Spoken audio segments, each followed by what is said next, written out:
मित्रों राधे राधे। मित्रों, परिवर्तन प्रकृति का नियम है। सुख दुख के बाद सुख आएगा, उतार के बाद चढ़ाव आएगा और गरीबी के बाद अमीरी आएगी। ये परिवर्तन जो चक्र है वो प्रकृति का चलता रहता है। तो मैं यही कह रहा हूँ कि जो भी मिथुन राशि के लोग हैं, याद रखिए उन्होंने पिछले कुछ दिनों में, कुछ वर्षों में बहुत गरीबी देखी है, बहुत दरिद्रता पीड़ा सही है। तो याद रखिएगा अब ये परिवर्तन का जो प्रकृति का नियम है वह आप पर लागू होने वाला है। और याद रखिए आपको चारों दिशाओं से धन की प्राप्ति होगी। तो वो कैसे होगी, किस प्रकार होगी, उसकी विस्तृत चर्चा हम इस वीडियो में करेंगे। तो आप इस वीडियो को पूरा अंत तक जरूर देखते रहिएगा। और जो भी दर्शक चैनल पर नए आए हैं उनसे मेरा निवेदन है कि वह चैनल को लाइक शेयर सब्सक्राइब जरूर करें। और ज्योतिष से संबंधित आपका कोई भी प्रश्न हो तो नंबर दिया गया है, आप इसमें व्हाट्सअप भी कर सकते हैं, कांटेक्ट भी कर सकते हैं, शुल्क लागू रहेगा। तो मित्रों हम अपने मूल टॉपिक की बात करते हैं कि चारों दिशाओं से जो धन की बारिश है वह मिथुन राशि के लिए किस प्रकार होगी, कैसे होगी, उसकी चर्चा हम विस्तृत रूप से अब शुरू करते हैं। तो मित्रों आपको मालूम है कि जो भी मिथुन राशि या मिथुन लग्न के लोग होते हैं, जैसा कि आप चार्ट में भी देखते हैं, तो द्वितीय भाव धन का होता है। और आपके धन का स्वामी कौन है? धन का स्वामी है कर्क राशि पड़ती है, चंद्रमा होता है। आप जो भी मिथुन राशि के लोग होंगे या मिथुन लग्न के लोग होंगे तो आपको मालूम है कि 4 नंबर जो लिखा होता है वो कर्क राशि है और चंद्रमा उसका स्वामी है। तो चंद्रमा क्या है? चंद्रमा अगर काल पुरुष की कुंडली में अगर आप देखें जो कि मेष लग्न से बनती है, तो चतुर्थ भाव का जो कारक ग्रह होता है वो चंद्रमा ही होता है। और चतुर्थ भाव काहे का होता है कुंडली में? भूमि का, भवन का और वाहन का। तो याद रखिएगा, मैं फिर से ये बात ध्यान खोल के बिल्कुल बहुत आराम से इसको सुनिएगा कि अगर आपने भूमि, भवन और वाहन से संबंधित कार्य किया तो याद रखिए आपको कोई भी आगे बढ़ने से और धन की बरसात होने से रोक नहीं सकता। भूमि का तात्पर्य आपके रियल एस्टेट के बिजनेस से हैं।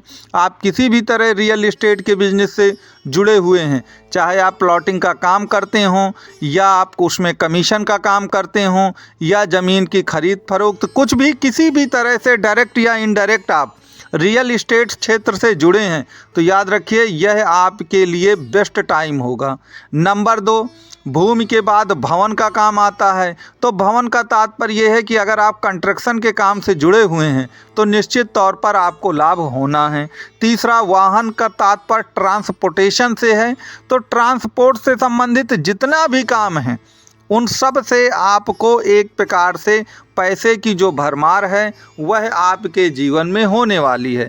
तो भूमि, भवन और वाहन, इन तीनों से तो लाभ होगा ही होगा। लेकिन आपको एक बात याद रखना चाहिए, जो चतुर्थ भाव आपका होता है वह कुल मिलाकर के माता का कारक भी होता है। तो आपको यहाँ पर इतना याद रखना है कि जो भी मिथुन लग्न या मिथुन राशि के लोग हैं, चंद्रमा उनके धन का स्वामी है और चंद्रमा माता का प्रतिनिधि भी है।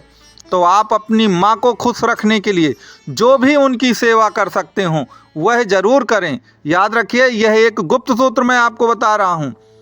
बाकी राशियों की बात छोड़िए, अगर आप अपनी माँ की सेवा करते हैं, जो भी मिथुन लग्न या मिथुन राशि के लोग हैं, तो याद रखिएगा आपको कुल मिलाकर धन प्राप्ति से कोई नहीं रोक सकता। क्योंकि चंद्रमा जो हैं वो आप पर इतना मेहरबान हो जाएंगे कि वह 100% आपको धन की प्राप्ति जो है वह करा कर के ही रहेंगे।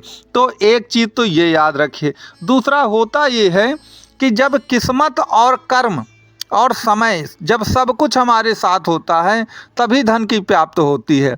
तो आपको मालूम है कि राहु महाराज आपके 10वें भाव पे आ गए हैं। और राहु महाराज में वो ताकत है कि विकट से विकट परिस्थिति हो, कठिन से कठिन समय हो, राहु महाराज को अपना काम निकालने आता है। तो आज आपको लग सकता है कि परिस्थितियां तो बड़ी बुरी हैं, कैसे होगा, किस प्रकार होगा, लेकिन मैं फिर कहता हूँ कि राहु महाराज को सब मालूम है कि कैसे काम करना है। वह आपके लिए उसी तरह का रास्ता बना देंगे, उसी तरह की परिस्थितियां बना देंगे। तो राहु का 10वें में होना आपके लिए याद रखिए कि ये धन की बारिश से कम नहीं। राहु का दशम में आना, वो भी मीन राशि में आना, याद रखिएगा वह किसी वरदान से आपके लिए कम नहीं है।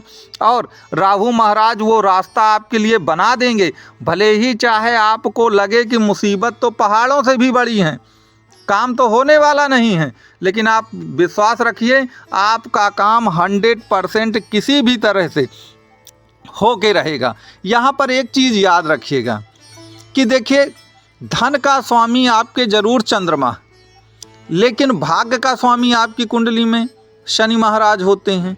और शनि और चंद्रमा का तो आपस में कोई मिलन है नहीं। तो धन के स्वामी वो हैं, भाग्य के स्वामी ये हैं। तो धन और भाग्य ये दोनों आपस में मिथुन राशि या मिथुन लग्न में विपरीत होते हैं, क्योंकि धन का स्वामी चंद्रमा हो गया, भाग्य का स्वामी आपका शनि हो गया। दोनों की आपस में कुछ भी नहीं मिलती जुलती है। लेकिन याद रखिए यहाँ पर भी आपके लिए गुड न्यूज़ है। गुड न्यूज़ पहली बात तो ये है कि शनि जो हैं वह अपने भाव पर ही बैठे हैं, इस समय कुंभ राशि के ही हैं, तो भाग्य पर ही हैं। दूसरी जो आपके लिए गुड न्यूज़ है वो ये है कि ये मान के चलिए कि जो आपके बृहस्पति देव हैं वो 11वें भाव में हैं, तो वह इनकम के भाव में ही हैं, वह इनकम के भाव में हैं। तो जब आपको इनकम होगी और चतुर्थ भाव का चंद्रमा आपको सपोर्ट करेगा तो आपको किसी तरह की कोई दिक्कतें नहीं होने वाली हैं। और जैसा मैंने बताया, ज्योतिष का ये रूल है कि कोई भी ग्रह अपने भाव को खराब नहीं करता है। तो अगर शनिदेव कुंभ राशि में भाग्य के स्वामी होकर भाग्य में ही इस समय आ चुके हैं, तो भाग्य का सहारा तो आपको मिलना ही मिलना है। भाग्य का सहारा तो आपको मिलना ही मिलना है। बस आपको अपनी कुंडली में ये देखना है कि कहीं ऐसा तो नहीं है कि आपका चंद्रमा कहीं शनि या राहु से पीड़ित हो, या तो उनके साथ बैठा हो, या तो दृष्टि संबंध बना रहा हो, या राशि परिवर्तन कर रहा हो, या शनि की राशि में ही बैठा हो। वैसे आपकी यदि मिथुन राशि और मिथुन लग्न है तो शनि की राशि में बैठने का सवाल ही नहीं पैदा होता है। तो कहने का तात्पर्य यह है कि दृष्टि संबंध और कुल मिलाकर दोनों एक साथ अगर नहीं हैं तो आपको किसी तरह की कोई दिक्कत नहीं होने वाली।